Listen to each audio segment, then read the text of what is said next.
నమస్తే.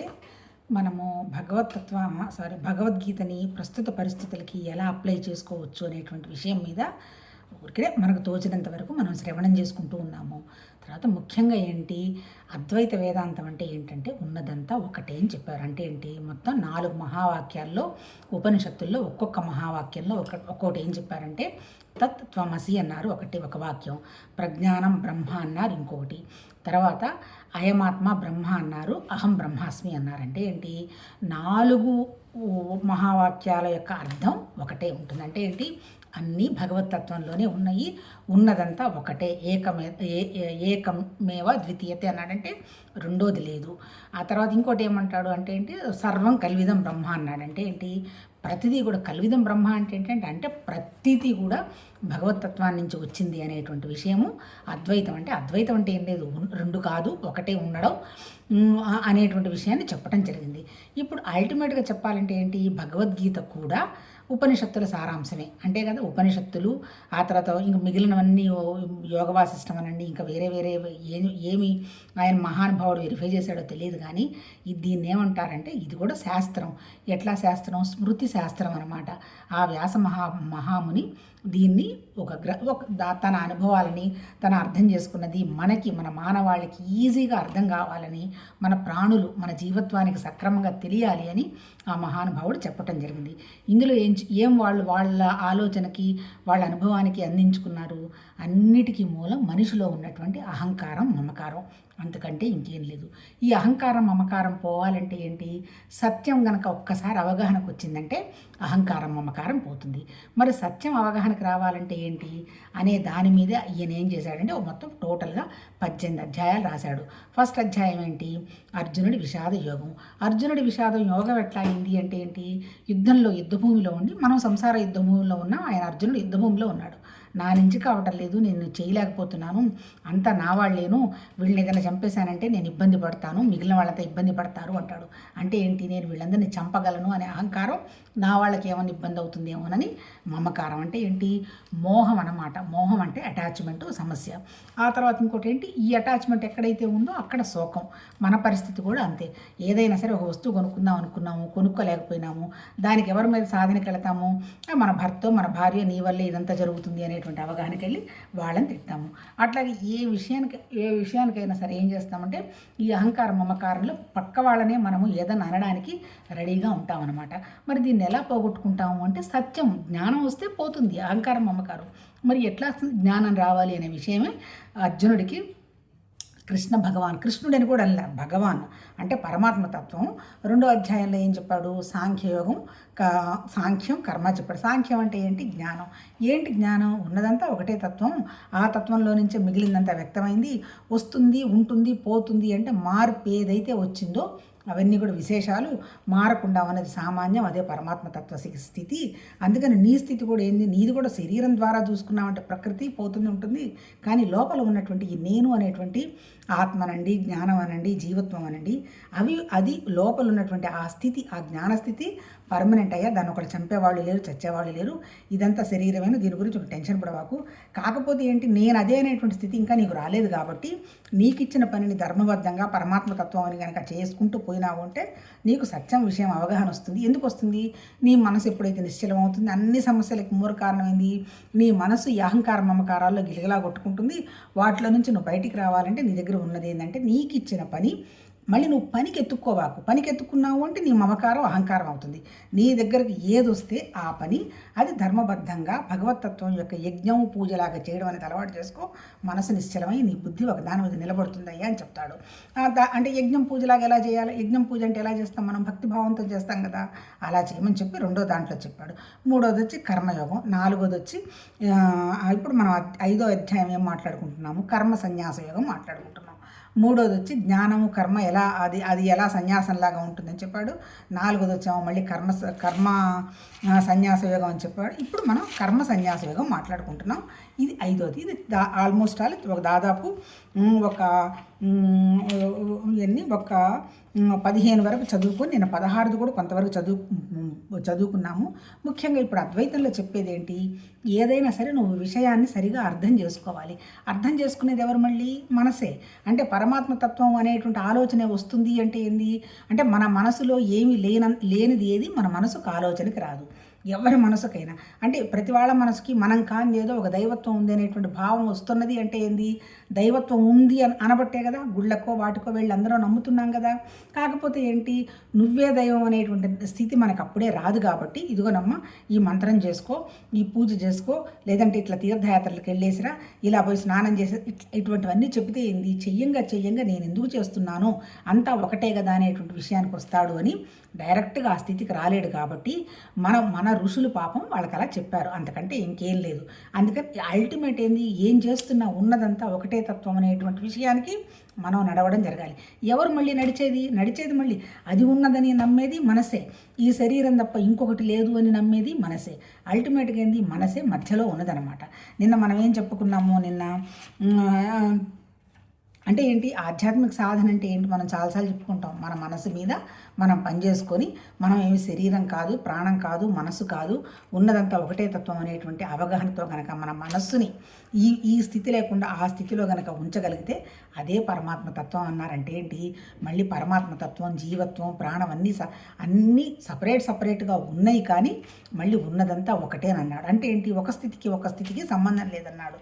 దాన్ని త్రిపుటి అన్నారు. ఎక్కువ వేదాంతంలో త్రిపుటి పదం వాడతాడు. త్రిపుటి అంటే ఏంటి, దృశ్యం ఉంది, దృక్కు ఉంది, అంటే ఏంటి అంటే ఏంటి, చూసేవాడు కనుక లేకపోతే దృశ్యంతో నీకేం సంబంధం లేదు అంటాడు. త్రిపుటి అంటే మళ్ళీ 3 అవస్థలు ఉన్నాయి, స్థూల, సూక్ష్మ, కారణ శరీరాలు. అంటే ఏంటి, స్థూలంగా నిద్ర లేచిన తర్వాత మళ్ళీ ఆ స్థితి వేరు, నిద్రస్థితి లేదు. మళ్ళీ నిద్రలో కలగనేటప్పుడు మళ్ళీ నిద్రస్థితి లేదు. మళ్ళీ ఈ 3 స్థితుల్లో ఉన్నది ఎవరు, భగవత్తత్వమే. కాకపోతే అది నువ్వు గ్రహించాలి అంటే ఇది సత్యం కాదు, ఉన్నదంతా పరమాత్మ తత్వమే సత్యం అనేటువంటి విషయం నీకు అవగాహనకు రావాలి అంటే నీ మనసుకు కొంత కుదురు రావాలి. ఇప్పుడు దానికి ఆయన ఏం చెప్తున్నాడు, నిన్న ఎంతవరకు చదువుకున్నాము, నిన్న 16 ప్రాణుల అజ్ఞానము పరమాత్మతత్వ జ్ఞాన ప్రాప్తి ద్వారా తొలగిపోతుంది. అప్పుడు ఆ జ్ఞానము వారికి సచ్చిదానంద ఘన పరమాత్మను సూర్యుని వలె దర్శింపచేయును అంటాడు. అంటే ఏంటి, ఇప్పుడు అల్టిమేట్ ఏం చెప్తున్నాడు, అన్నిటికీ మూలం ఏమన్నాడు, అజ్ఞానం అని కదా నిన్న మాట్లాడుకున్నాం. అజ్ఞానం, విక్షేపం, ఆవరణ, తర్వాత ఇంకోటి పంచదశలో చెప్తాడు ఆవరణ, తర్వాత పరోక్ష జ్ఞానము, ప్రత్యక్ష జ్ఞానము, నిరంకుశ తృప్తి, ఆ తర్వాత శోక విముక్తి అంటాడు. అంటే ఏంటి, ఎప్పుడైతే అజ్ఞానం పోతుందో ఆటోమేటిక్గా జ్ఞానం వస్తుంది. జ్ఞానం ఏంటి ఇది చెప్పాలంటే ఏంటి, ఇప్పుడు మన దగ్గర ఏమున్నాయి అనుకుని చాలాసార్లు మాట్లాడుకున్నాం కదా. మన దగ్గర ఏముంది, నేను శరీరం ఉంది, ఆ తర్వాత నాకు ఇంకా ఏముంది, లోపల నాకు ప్రాణం ఉంది, ప్రాణం అనండి, జీవత్వం అనండి, లేదంటే సోల్ అంటుంటారు, ఆత్మ అంటారు, అది ఉంది. మూడోది ఏముంది, పరమాత్మతత్వం ఉంది. ఈ 3 ఉన్నాయి కదా. ఇప్పుడు నేను శరీరమే అనుకున్నవాడు ఎట్లా ఉంటాడు, నేను ఇప్పుడు ఎంతసేపటికి ఏంది, ఈ శరీరానికి ప్రైజింగ్స్ కావాలి, నేను అంతకుముందు బ్రహ్మాండంగా చేశాను అంటే నీ అంత గొప్పగా ఎవరు పనిచేయలేదు కదా, నువ్వు చాలా గ్రేట్ అంటే ఎవరిని పొగుడుతున్నారు అనుకుంటాడు, ఆ శరీరమే లేదు అనేటువంటి శరీరంతో తాధ్యాత్మ్యం చెందుతాడంటే శరీరం తప్ప ఇంకొకటి వాళ్ళకి ఏమీ తెలియదు. ఆ స్థితి అనమాట. ఇక రెండో స్థితికి వచ్చేటప్పటికి ఏంది, జీవత్వం అంటే ఏంటి, ప్రాణం ఉంది. ఈ ప్రాణానికి జీవత్వానికి ఏంటి, ఎంతసేపటికి దీనికి ధర్మం అధర్మం, ఇదిగో నువ్వు అది పుణ్యం చేసిరా నీకు ఇది వస్తుంది, పాపం చేసిరా ఇది పోతుంది అనేటువంటి ఏంటి, పాప పుణ్యాల స్థితిలోనే ఉంటుంది. అంటే ప్రాణం అనమాట. ప్రాణం అంటే జీవత్వం అంటే మళ్ళీ చెప్పాలంటే సోల్ అనండి, ఆత్మనండి. అంటే ఏంటి, దాని జ్ఞానం ఎంతవరకు ఉంటుంది, శరీరం వరకే, ధర్మం అధర్మం వరకే లిమిట్ అయి ఉంటుంది. ఎవరు, మన అర్జునుడిలాగా. అలా కాకుండా మూడో స్థితి ఏంటి, ఉన్నదంతా అబ్సల్యూట్ రియాలిటీ, ఆ పరమాత్మ తత్వ స్థితిలోనే నువ్వు ఉన్నావు. అది నువ్వే అనుకున్నప్పుడు నీకు శరీరంతో సంబంధం లేదు, ఈ ధర్మం అధర్మంతో సంబంధం లేదు. నేను శరీరం, నేను జీవత్వం అనుకున్నంతకాలం నువ్వు చెప్పినటువంటి రూల్స్ ఫాలో అవ్వాల్సిందే, ధర్మాన్ని పాటించాల్సిందే అంటాడు. ఎప్పుడైతే నేనే పరమాత్మతత్వం అనేటువంటి జ్ఞానం వచ్చిన వాడికి ఇంకా సూర్యుని వలె సూర్యప్రభ వలె దర్శింపచేయును. అంటే ఏంటి, సచ్చిదానంద ఘన పరమాత్మని సూర్యుని వల్ల దర్శింపచేయును అంటే ఏంటి, ఆ ఒక్కటువంటి కాంతిని గ్రహిస్తాడు అంటాడు. సూర్యుడు అంటే ఏంటి, సూర్యుడు ఇప్పుడు పరమాత్మతత్వం ఎట్లా వ్యక్తమైంది అనుకున్నాము, పంచభూతాలు అన్నాము, సూర్యుడు చంద్రుడు అన్నాడు, మన జీవత్వం అన్నాము, ఇదంతా కూడా ప్రకృతే కదా. ఎప్పుడైతే నేను సత్యము అని తెలిసినప్పుడు ఏంటి, నిజం చెప్పాలంటే సూర్యుడు వచ్చింది పరమాత్మ తత్వస్థితిలోంచే. సూర్యుడు కూడా ప్రకృతే, చంద్రుడు ప్రకృతే. నిరాకారమైనటువంటి పరమాత్మ తత్వంలోనే ఈ వ్యవహారం అంతా వ్యక్తమైంది. ఇది వ్యాపించుకుంటూ ఉంది. ఎట్లా వ్యాపించుకుంటుంది? నా మనసు వ్యాపింప చేస్తుంది కదా. మనసు కనుక పరమాత్మ తత్వంలోకి వ్యాపించుకుంటే ఈ శరీరం వీటికి సంబంధించిన విషయాలన్నీ చిన్న చిన్నగా పడిపోతూ ఉంటాయి. కానీ ఇదే సత్యం అనుకున్నప్పుడు దీనికి సంబంధించిన విషయాలే, ఇది ఇట్లా నా వాళ్ళు, నీ వాళ్ళు, నా ఆస్తులు, నా అంతస్తులు, నా గొప్ప, నేను అప్పుడు చేశాను, ఇప్పుడు చేశాను, దీంతోనే బట్టి కొట్టుకుంటూ ఉంటాం అనమాట. అంటే ఏంటి? ఎప్పుడైతే నేను ఇదంతా కాదు, ఇది జస్ట్ లిమిటే, ఈ ప్రాణం అనేది ఎప్పుడు ప్రాసెస్ అవుతుందో తెలియదు. నిజంగా తెలియదుగా, ఎవరికి తెలుసు ఎప్పుడు ఎన్నాళ్ళు ఉంటాము అనేటువంటి విషయం. ప్రకృతి ఉంటుంది, వస్తుంది, ఉంటుంది, వెళ్ళిపోతుంది. అల్టిమేట్గా చెప్పింది ఏంటి భగవద్గీత మొత్తంలో? ఏది మారుతూ ఉందో అది సత్యం కాదు. మీరు అబ్జర్వ్ చేయండి, ప్రతిదీ మారుతుంది కదా ప్రకృతిలో. చెట్లు మారుతున్నాయి, చేవలు మారుతున్నాయి. కాకపోతే కొండల్లో చైతన్యం కొంచెం కొంచెం పెరుగుతోంది. తర్వాత మనం నిమిషానికి మారటలేదనుకున్నాం. ప్రతి నిమిషం మన ఆలోచనలలో, మన శరీర స్థితులు అన్నింటిలో మార్పులు వస్తూనే ఉన్నాయి. అందుకని ఎప్పుడైతే ఏదైతే మార్పు ఉందో అది సత్యం కాదు అనేటువంటి విషయం చెప్పాడు. సత్యం ఏంటి? మారకుండా ఉన్నది. ఎక్కడుంది అది? మనతోనే ఉన్నది. అప్పుడు మనం ఏం చేయాలి? ఇంద్రియాలు కానీ మనసు కానీ ఏమి సంబంధం లేదు అని ఒక పరమాత్మ తత్వ స్థితిలో ఉండి, ఏదన్నా ఒక పని వచ్చింది పరమాత్మ తత్వ పని పూజలాగా చేసుకుంటూ పోతే ఆ స్థితిలో ఉంటావు. అప్పుడు నీకు సత్యం అనేటువంటి విషయంతో కాంతిగా ఉంటావు అన్నట్టు చెప్పడం జరిగింది. ఇప్పుడు 17 ఏం చెప్తున్నాడు? తద్రూపమును పొందిన మనోబుద్ధుల గలవారై సచ్చితానంద ఘనపరమాత్మయందే నిరంతరము ఏకీభావంలో స్థితులై తత్పరాయణులైన పురుషులు జ్ఞాన సాధనతో పాపరహితులై పునరావృత్తిరహితమైన పరమగతిని పొందుదురు. ఇప్పుడు మనకు భగవద్గీతలో చెప్పింది ఏంటి? ఇప్పుడు మన అల్టిమేట్ ఏంటి? జన్మ పునర్జన్మ అంటున్నారు కదా. పునరావృత్తి రహితమైన అంటాడు. పునరావృత్తి ఎప్పుడు వస్తుంది? పునరావృత్తి ఎందుకు అసలు రావాలి? అసలు ఎందుకు? శరీరంలో ఉన్నది కూడా భగవతత్వమే అన్నప్పుడు ఇంకా అసలు ఈ సమస్యలన్నీ ఏంటి? శరీరంలో ఉన్నది పరమాత్మ తత్వస్థితి అయినా ఈ శరీరం నాకేదో సపరేట్గా ఏదో కోరికలు ఉన్నాయి అనేటువంటి భావంతో ఎక్స్ప్రెస్ కావటం జరిగింది. ఎట్లా చెప్తాను అంటే, ఇప్పుడు సపోజ్ కరెంట్ ఉంది, ఒక బల్బు పెట్టాము, బల్బు వెలుగుతుంది, ఫ్రిడ్జ్కి కరెంట్ వస్తుంది, తర్వాత ఏసీ పెడితే ఏసీ కూడా కరెంట్ వస్తుంది. కానీ వీటన్నిటిలో ఉన్న కరెంట్ ఏంది? ఒకటే కరెంటు. అంటే ఏంటి? అల్టిమేట్గా పరమాత్మ తత్వం ద్వారా వ్యక్తమైనటువంటి లైఫ్ ఎగ్జిస్టెన్స్ ఒకటే. ఆ తర్వాత ఏంటి? ఈ కరెంటుని ఎక్స్పాండ్ చేసుకుంటూ పోతున్నది, తెలుస్తున్నది ఉన్నది కూడా మళ్ళీ ఒకటే. ఏంటది? మనసు కూడా అందరి ఒకటే. కాకపోతే ఏంటి? నేను లిమిట్ అయిపోయిన తర్వాత ఏం లిమిట్ అయినాను? నేను సో నేను నా పిల్లలు, నా భార్య, నా భర్త, నా ఆస్తులు, నా గొప్పతనం అనేటువంటి చిన్న లిమిట్ అయిపోయిన తర్వాత మనం సపరేట్ అయిపోయినాం అంటాడు. ఎప్పుడైతే నేను ఈ చిన్న లిమిట్ కాదు, నేను కూడా పరమాత్మతత్వంగా వ్యాపించున్నటువంటి దాన్నే. ఇప్పుడు సూర్య చంద్రులు, భూమి గీమి అన్నీ పరమాత్మతత్వ భావంలో అయినప్పుడు మనం కూడా దాంట్లో పార్ట్ అండ్ పార్ట్ భాగమే. మనదంతా ఏమీ లేదు, అంతా జరుగుతున్నదంతా అదేను. ఇప్పుడు ఈ ఉపాధి ఎందుకుందో ఈ శరీరం ఏదో చిన్న కోరికలు ఏదైనా ఉంటే తీర్చుకోవడానికి ఉంది, అది అయిపోయింది, ఎప్పుడు పడిపోతుందో ఎవరికీ తెలియదు అనేటువంటి స్థితి కనుక ఉండగలిగినప్పుడు ఇంకా ఏమవుతుంది? పరమగతిని పొందురు అది. పరమగతి అంటే ఏంటి? మళ్ళీ రావడం పోవడం అనేటువంటి స్థితి లేకుండా పరమాత్మతత్వం అంటే ఏంటి? మళ్ళీ నిరాకార నిశ్చలంగా ఉన్నటువంటి శూన్యతత్వ ప్రాసెస్లో ఉండడం జరుగుతుంది అంటాడు. అంటే ఏంది? ఇక్కడ చెప్పింది ఏంది? ఇండైరెక్ట్గా మనకి కోరికలు ఉన్నంత వరకు రావడం పోవడం ఘర్షణ తప్పదు. అంటే ఏంటి? నేను, నా శరీరం, నా పిల్లలు, నా మనవాళ్ళు, నా మనవరాళ్ళని మనం వ్యామోహం పట్టామంటే మళ్ళీ ఆ మనవరాళ్ళ ఇళ్లలో ఏ కుక్క పిల్లగానో పిల్లి పిల్లగానో మళ్ళీ అక్కడ దగ్గర పోయి ఆ మమకారం తీర్చుకుంటాం. అందుకని ఇక్కడ మనం చేయాల్సింది ఏంటంటే, మన మనసులో ఉన్నటువంటిది ఒకటి, భవిష్యత్తు గురించి ఒక్క పిసరంత కూడా మనం మాట్లాడకూడదు. జరిగిపోయిన దాని గురించి ఒక్క విషయం కూడా మనం మాట్లాడకూడదు. ప్రస్తుతంలోనే మాట్లాడాలి. ప్రస్తుతంలో మాట్లాడాలంటే ఒక్క మాట కూడా ఉండదు. అంటే ఏంటి? ఒక్క మాట కూడా లేనటువంటి నిశ్చలమైనటువంటి ఆకాశతత్వంలాగా నీ మనసు గనక ఉండగలిగింది అంటే మళ్ళీ రావడం పోవడం అంటూ ఏముండదు. ఈ ఉన్నది కూడా మన మీద ఏం పెద్ద ప్రభావం కూడా చూపించదు. ఎందుకు? జీవన్ముక్తి అంటే అదే. ఇప్పుడు విదేహముక్తి అంటే ఏంటి? శరీరం దాటిన తర్వాత ఎక్కడికి పోతామో మళ్ళీ వస్తామో లేదు ఎవరు చూసి వచ్చారో చెప్పలేరు. కానీ ఉండి కూడా మనం మనసు ప్రశాంతంగా దేనికి అంటకుండా ఇచ్చిన పని వండర్ఫుల్గా ప్రతి మొమెంట్ ఎంజాయ్ చేస్తూ చేయడం కనుక జరిగిందంటే దాన్నే జీవన్ముక్తి అంటారు. ఆ జీవన్ముక్త స్థితిని తీసుకొచ్చే శక్తి మనకు ఉంది అని కొట్టి చెప్తున్నారు వాళ్ళు. అంటే ఏంటి? నువ్వు లిమిట్ కాదు, నేను బలహీనుని కాదు, నాకేదో రావాలి పోవాలని కాళ్ళ మీద దండాలు పెట్టి దేవుడికి స్వామీజీలకు పెట్టాల్సిన అవసరం లేదు. నువ్వు కూడా పరమాత్మ తత్వానివే. కాకపోతే నువ్వు చేసి ఏడవాల్సింది ఏంది? నీ బలహీనతను పోగొట్టుకో. బలహీనతను పోగొట్టుకోవడం నువ్వు పెద్దగా కూడా ఏం చెయ్యక్కర్లా. ఆ ఉన్న జ్ఞానాన్ని గుర్తించు, అర్థం చేసుకో. చెప్తున్నారు కదా, శ్రవణం మనన నిధిధ్యాస సాక్షాత్కారం అని విను. ఉపనిషత్తుల్లో పాపం ఆ మహానుభావులు ఎవరు రాసింది విను.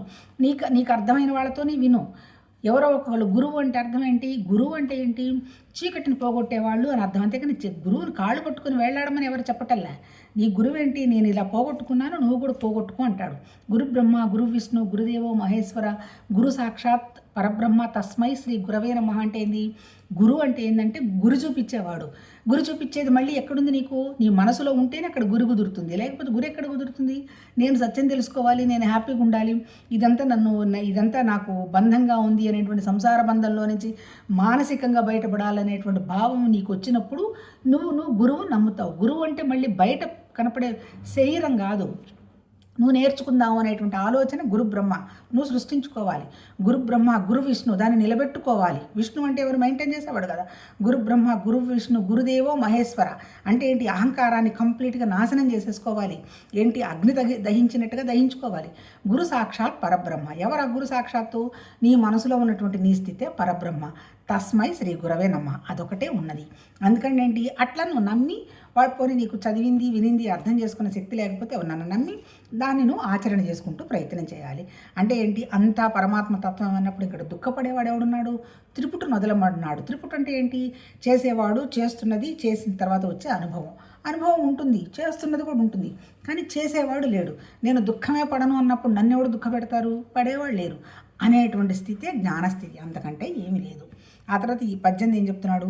జ్ఞానులు విద్యా వినయ సంపన్నుడైన బ్రాహ్మణుని ఎందును, గోవు, ఏనుగు, కుక్క మొదలగు వాని ఎందును, చండాలుని ఎందును సమదృష్టినే కలిగి ఉందరు.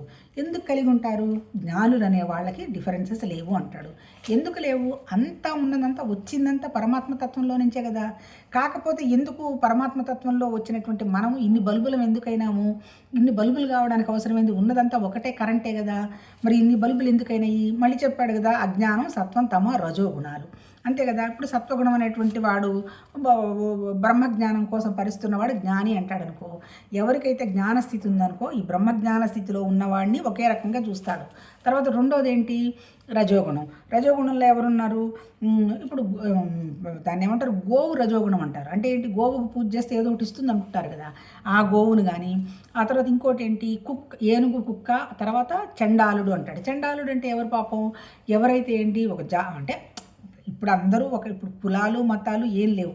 ఒక జంతువుని అది బతుకుండగానే దాన్ని తోలు తీయగలిగినటువంటి శక్తి కావాలి అంటే మానసికంగా అంత అంత ఇదై ఉండాలి కదా.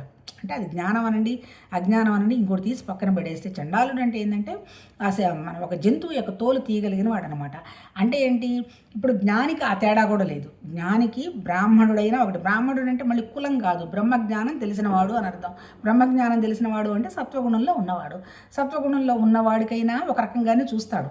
కుక్కనైనా ఒక రకంగానే చూస్తాడు, ఏనుగునైనా ఒక రకంగా చూస్తాడు, ఆవునైనా ఒక రకంగానే చూస్తాడు, చండాలుడైనా ఒక రకంగా చూస్తాడు. అంటే ఏంటి? ఆ రోజుల్లో కొన్ని వేల సంవత్సరాల నాడు చెప్పిన పుస్తకం కాబట్టి ఆ పదం వాడుండొచ్చు. ఇప్పుడు ఆ పదమే లేదు. అంటే ఏంటి? మనం కూడా అబ్జర్వ్ చేసుకోండి. మనం గనక భగవతత్వ స్థితిలోకి మనం వెళుతున్నాము అంటే ఫస్ట్ సైన్ అయిందంటే మనకి భేదభావం పోతుంది. అంతకుముందు పనమ్మాయిని ఒక రకంగా మనం తీసేసినవి ఇచ్చి అట్లా చూడటము, ఆ తర్వాత వచ్చిన తర్వాత ఆ భేదం పోతుంది. మనకి వాళ్ళకి తేడా లేదనేటువంటి విషయం మనకి అవగాహనకు వస్తుంది. ఎప్పుడైతే మనిషి సమస్య అంతా భేదమే. ఆలోచించండి, కుటుంబాల్లో కూడా అంతే కదా. మళ్ళీ మన అమ్మాయి 1 గంటకు నిద్ర లేచినా మనకేం ఇబ్బంది లేదు. మన కోడలు 8కి లేచినా చిరాకు వస్తుంది. ఇంటి కోడలు ఇలానే ఉందా? మనమైతే ఆ రోజులు ఎలా ఉన్నాం? పొద్దున్న 5కి లేచి ముగ్గేసుకోక్కర్లేదు అది అనమాట. ఆ రోజుల్లో మనం ఏమైనా ఆఫీసులకు వెళ్ళామా? ఇప్పుడు వాళ్ళు రాత్రి 1 గంటగా దాకా కూర్చున్న పిల్లలు పొద్దున్న 6 గంటలకు లేచి ముగ్గేయగలరా? మరి మన అమ్మాయి ఏమన్నా వేస్తుందా?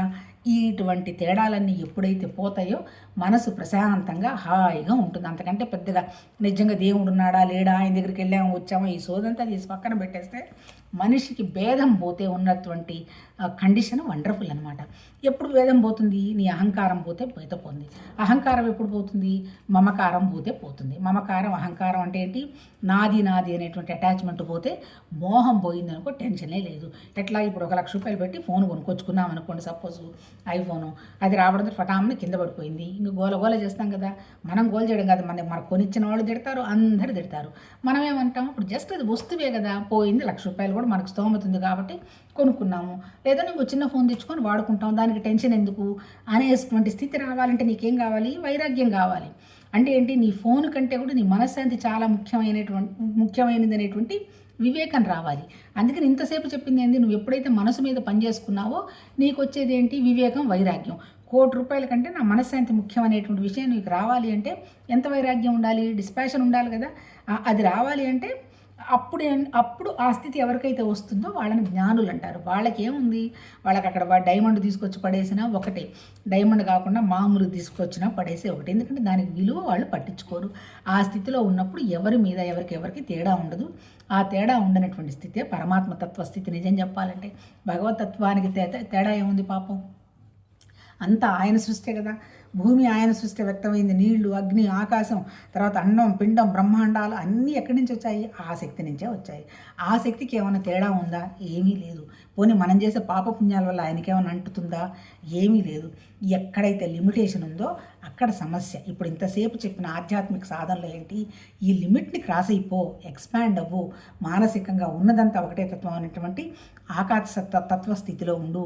అదే చిదానందం. అది ఎప్పుడు ఉంటుంది, నీ చిత్తం మీద నీకు కంట్రోల్ వచ్చినప్పుడు ఉంటుంది. ఎప్పుడు నీ చిత్తం మీద నీకు కంట్రోల్ వస్తుంది, ఇది జస్ట్ పిసరంత భూతాకాశమే కదా అనేటువంటి స్థితి కనుక నువ్వు వదిలిపెట్టగలిగినప్పుడు, నీ చిత్తాన్ని కనుక నువ్వు ఎక్స్పాండ్ చేసుకుంటే పోయి చిదానంద స్థితిలో ఉంటావు.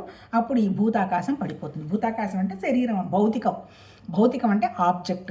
అంటే ఇప్పుడు ఎవరు చెప్పిన అయింది, ఆబ్జెక్ట్ స్థితి కనుక మనం దాటాలి అంటే ఉన్నదంతా ఒకటే అనేటువంటి భావం వచ్చి భేదభావం పోవాలి.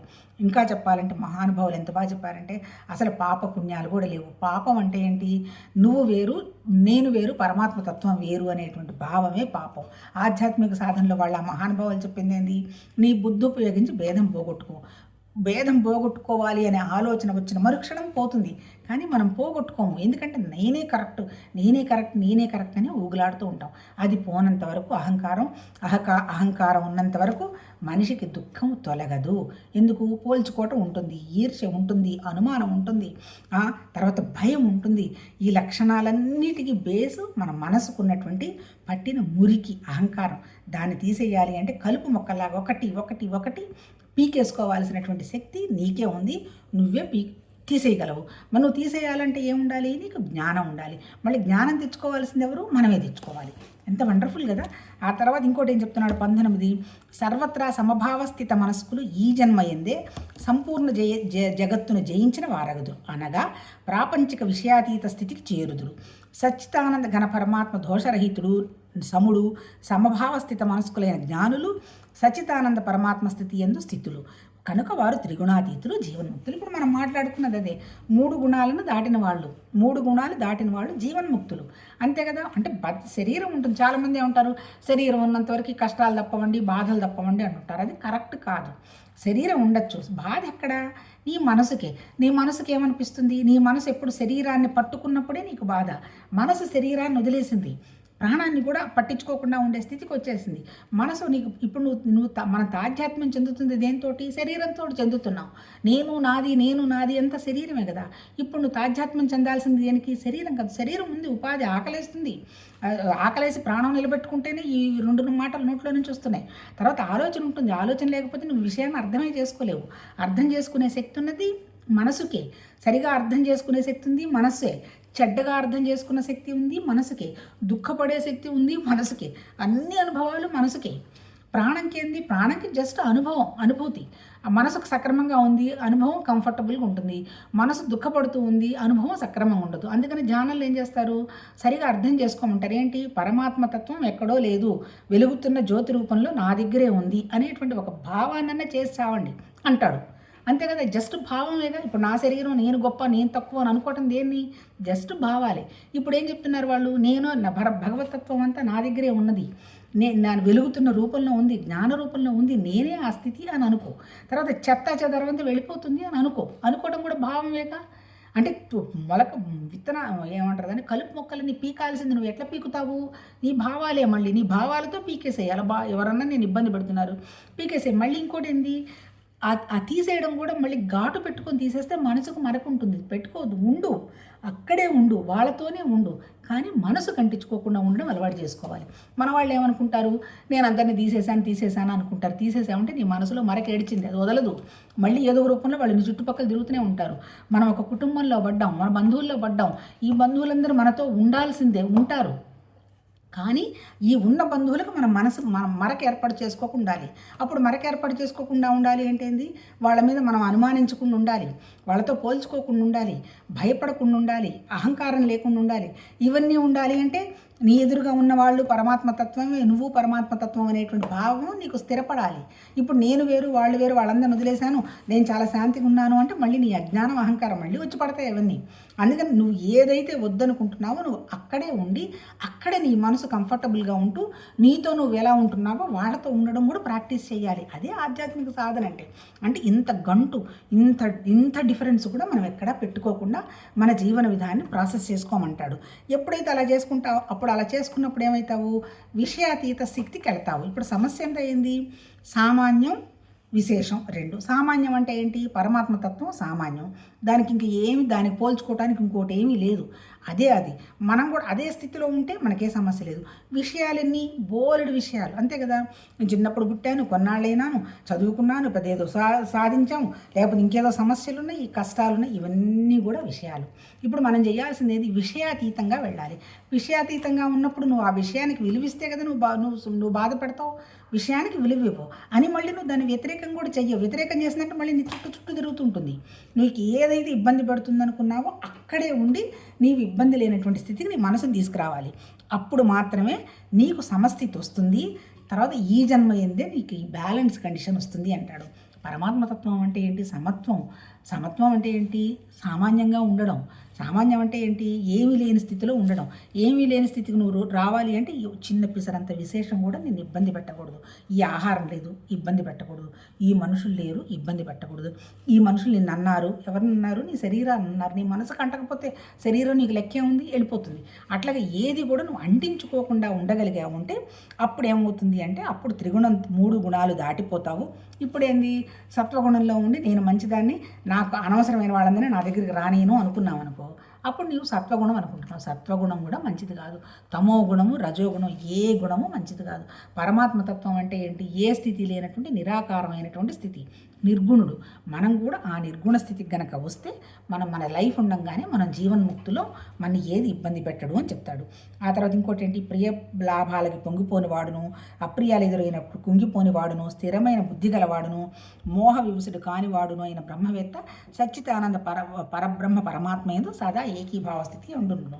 అంటే అల్టిమేట్ ఏంటి? సమత్వంగా ఎవరైతే ఉంటారో ఎలా ఉండగలుగుతారు? నేను సోన్సు అనుకున్నప్పుడు నేను ఉండలేను. నేను ప్రాణము, అయ్యో నాకేం ఓపిక లేదు అనుకుంటే నేను ఉండలేను. నా మనసు ఎందుకో బాగలేదు అనుకుంటే నేను ఉండలేను. ఇవేవి నాకు సంబంధం లేదు. నేను పరమాత్మ తత్వంలో హ్యాపీగా ఉన్నాను, కంఫర్టబుల్గా ఉండడం జరుగుతుంది. ఏ పని వచ్చినా పరమాత్మ తత్వం ద్వారా ఉండగలుగుతుంది అనేటువంటి సమస్థితిలో ఉన్నప్పుడే సాధ్యమవుతుంది అన్నట్టు అన్నాడు. టైం అయింది, రేపు కంటిన్యూ చేసుకుందాం. అల్టిమేట్ ఏం లేదు, మన మనసు మీద మనం పనిచేసుకొని మనసు మీద ఎలాంటి మరకలు ఏర్పాటు చేసుకోకుండా మనం కనుక ఉండగలిగితే మనసు రియాక్ట్ కాకుండా ఉండగలిగినటువంటి స్థితే పరమాత్మతత్వ స్థితి, చైతన్యం అన్నాడు. అంతకంటే ఇంకేం లేదు. కాన్షియస్నెస్ అంటే ఏంటి? మనం ఆ జ్ఞాన స్థితిని మనం డెవలప్ చేసుకోవాలి. డెవలప్ చేసుకోవాలంటే మళ్ళీ ఎక్కడ డెవలప్ చేసుకుంటావు? నీ మనసు మీదని. మనసు మీద డెవలప్ చేసుకొని మనసు దాటిన స్థితే పరమాత్మతత్వ స్థితి, నిరాకారమైన స్థితి. అప్పుడు నువ్వు క్వైట్గా ఉంటావు. నీకు బోలెడు ఆలోచనలన్నీ ఆగిపోతాయి. నీకు ఏ పని చేయాలో ఆ పని ఆలోచనే వస్తుంది, ఆ పని జరిగిపోతుంది. ఎప్పుడైతే మనసుకు అనవసరమైనటువంటి ఆలోచన లేదో, ప్రాణం ఎప్పుడు నీకు ఎక్కువ, మీరు అబ్జర్వ్ చేయండి, టెన్షన్ ఉంది, బ్రీతింగ్ ఎక్కువ తీసుకుంటాం. టెన్షన్ లేదు, నిదానంగా బ్రీతింగ్ తీసుకుందాం. ప్రాణం ఎక్కువ బ్రీతింగ్ తీసుకున్నావు, అందుకే దాన్ని పట్టుకునే మనం వచ్చాం పోయినామంటాము. అది మనకంతా తెలియదు. ఎక్కువ బ్రీతింగ్లు తీసుకున్నాము, చిన్న అప్పుడే సమస్యలు వస్తాయంటారు. బ్రీతింగ్ కనుక స్లోగా తీసుకున్నావు, ఎప్పుడు తీసుకుంటావు? ఆలోచనలన్నీ సమస్థితికి వచ్చినప్పుడు తీసుకుంటావు. ఇంకా తీసి పారేస్తే ఉన్నదంతా సర్వం కలివిదం బ్రహ్మ తప్ప ఇంకేమీ లేదనేటువంటి ఆలోచనలో నేను నిలబడగలిగావు అంటే full of energy, full of పరమాత్మతత్వ సంబంధించిన పని జరుగుతూ ఉంటుంది. కాకపోతే ఏంటంటే ఇది ప్రకృతి. ఈ ప్రకృతి ఉండంగానే అంటే ఏంటి? జీవన్ముక్త స్థితి అంటే ఈ ప్రకృతి ఉండంగానే పరమాత్మతత్వాన్ని మనం కన్నా హ్యాపీగా అబ్జర్వ్ చేసామంటే ఆ తర్వాత పోతాం ఉంటాం, ఇంకో జన్మ వస్తుంది. ఇదంతా ఎవరికి తెలియదు, ఊహ. ఉన్నది ఒకే జన్మ. ఈ జన్మలో మనం చేయాల్సింది ఏంటంటే మనసు శాంతిగా, ప్రాణాన్ని శక్తివంతంగా, హ్యాపీగా ఏం చేస్తున్నా, తింటున్నా, మాట్లాడుతున్నా ఒక రకమైనటువంటి భగవతత్వ భావనలో ఉంటూ కనుక ఉన్నామంటే అదే సాధన, అంతకంటే ఏం లేదు. అది అలా చెయ్యాలంటే ఏంటంటే మన మనసుకు వస్తున్న ఆలోచనల మీద మనకు ఒక స్ఫురణ ఉండాలి.